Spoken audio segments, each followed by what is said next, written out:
मुर्शिद आलम साहब का आपने हलफनामा देखा है क्या? हमारे तो घर में ही प्रॉब्लम, मुर्शिद आलम में ही प्रॉब्लम है। चार कोणीय मुकाबला है, जेडीयू है, जनसुराज है, एमआईएम भी है।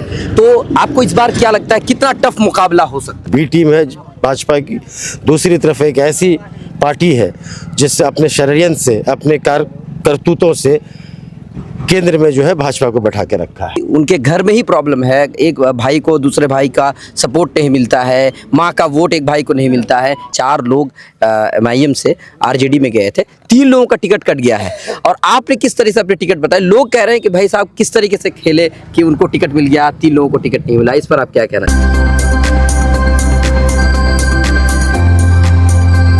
ट्रू रिपोर्ट्स में आपका स्वागत है। मैं हूं आपके साथ मुनव्वर आलम। हमारे साथ हमारे खास मेहमान हैं जोकीहाट से मौजूदा विधायक शहनवाज आलम साहब, और फिलहाल जनसंपर्क अभियान कर रहे हैं। और इसी बीच हमने इनसे बातचीत करने की कोशिश की। सर, हम आपसे जानना चाहते हैं, 7 सालों से आप यहाँ के विधायक रहे, अब अगर आप जीत जाते हैं तो अगले 5 साल के लिए आपका क्या रोड मैप है, क्या विजन है जिसे आप पूरा करना चाहें? देखिए, निश्चित तौर पर समस्याएं, चाहे सड़क हो, पुल पुलिया हो, कई सारी पुल पुलिया सड़क हमने बनवाए हैं। जोकीहाट बाजार की जो मुख्य सड़क थी वो जर्जर थी, पानी लगा रहता था, उसका निराकरण हम लोगों ने किया। जोकीहाट में एक बड़ा अस्पताल बनवाया, जोकीहाट में पावर ग्रिड हम लोगों ने बनवाया। जोकीहाट प्रखंड और अंचल कार्यालय काफ़ी पुराना था, जर्जर था, एक नया भवन का निर्माण कराया।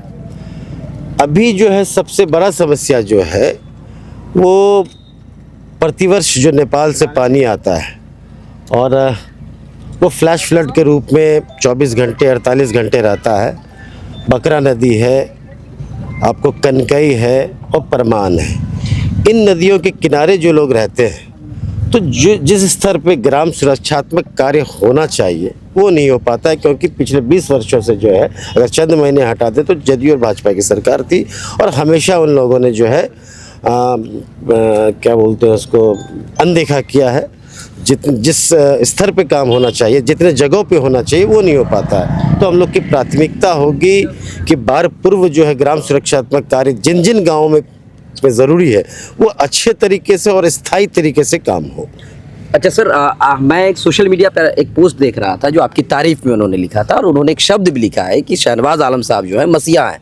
पहले तो हम पप्पू यादव जी के बारे में सुन रहे थे कि वो मसीहा हैं, लोगों की मदद करते हैं। उन्होंने ये लिखा है कि शहनवाज आलम साहब मसीहा। इस पर आप क्या कहना चाहेंगे? सोशल मीडिया पे कौन क्या लिखते हैं, अगर उन्होंने हमारे लिए अच्छी बात लिखी है तो मैं उसको शुक्रिया अदा कर सकता हूँ। अच्छा सर, यहाँ पर अभी 4 कोणीय मुकाबला है, जेडीयू है, जनसुराज है, एमआईएम भी है। तो आपको इस बार क्या लगता है कितना टफ मुकाबला हो सकता है? देखिए, जोकीहाट की इस बार बार बार मैं कहता आ रहा हूँ, जोकीहाट में इस बार जो लड़ाई है वो एक तरफ सेकुलर ताकत है, दूसरी तरफ नफरत फैलाने वालों है। एक तरफ महागठबंधन है, राजद है, दूसरी तरफ जदयू जो कि भाजपा का लंबे समय से सहयोग रहा है। जदयू भाजपा लंबे समय से एक साथ रहे हैं। दूसरी तरफ एक बी टीम है भाजपा की, दूसरी तरफ एक ऐसी पार्टी है जिससे अपने षड्यंत्र से, अपने करतूतों से केंद्र में जो है भाजपा को बैठा के रखा है।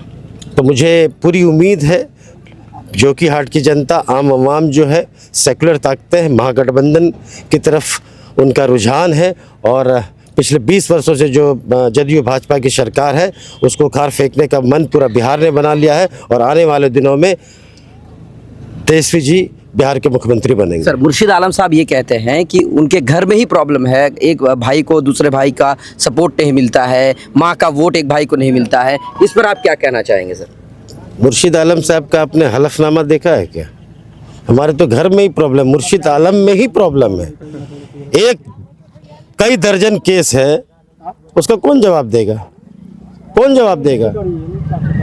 लंबा सा 400 BC, ये BC, वो BC, इसका जवाब जनता मांगेगी। अच्छा सर, अभी जो है महागठबंधन के लिए तेजस्वी यादव को जो है मुख्यमंत्री का फेस बना दिया गया है, मुकेश सहनी जी को जो है उप मुख्यमंत्री का फेस बना दिया गया है, और उसके बाद जो है मुसलमानों में एक नाराजगी देखी जा रही है कि देखिए जिनकी फीसदी 18%, जिनकी मतलब भागीदारी, उनको कुछ नहीं मिल रहा है। 2% वाले को जो है उप मुख्यमंत्री उनको भी मिलेगा, इसकी भी घोषणा जल्द होगी। अच्छा सर, लास्ट सवाल हम आपसे पूछना चाहेंगे। आपके साथ जो है 4 लोग एमआईएम से आरजेडी में गए थे, 3 लोगों का टिकट कट गया है, और आपने किस तरह से अपने टिकट बताए? लोग कह रहे हैं कि भाई साहब किस तरीके से खेले कि उनको टिकट मिल गया, 3 लोगों को टिकट नहीं मिला। इस पर आप क्या कहना चाहेंगे? पार्टी का जो विशिष्ट नेतृत्व का जो फैसला होता है वो सबको स्वीकार होता है। चलिए, बहुत बहुत शुक्रिया। हमारे साथ थे शहनवाज आलम साहब, मौजूदा विधायक हैं, फिलहाल जनसंपर्क अभियान कर रहे हैं, लोगों के साथ मिल रहे हैं और इसी बीच हमने उनसे बातचीत करने की कोशिश की।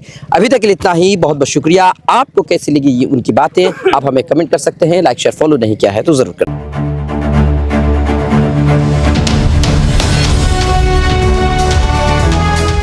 ट्रू रिपोर्ट्स, सच आप तक।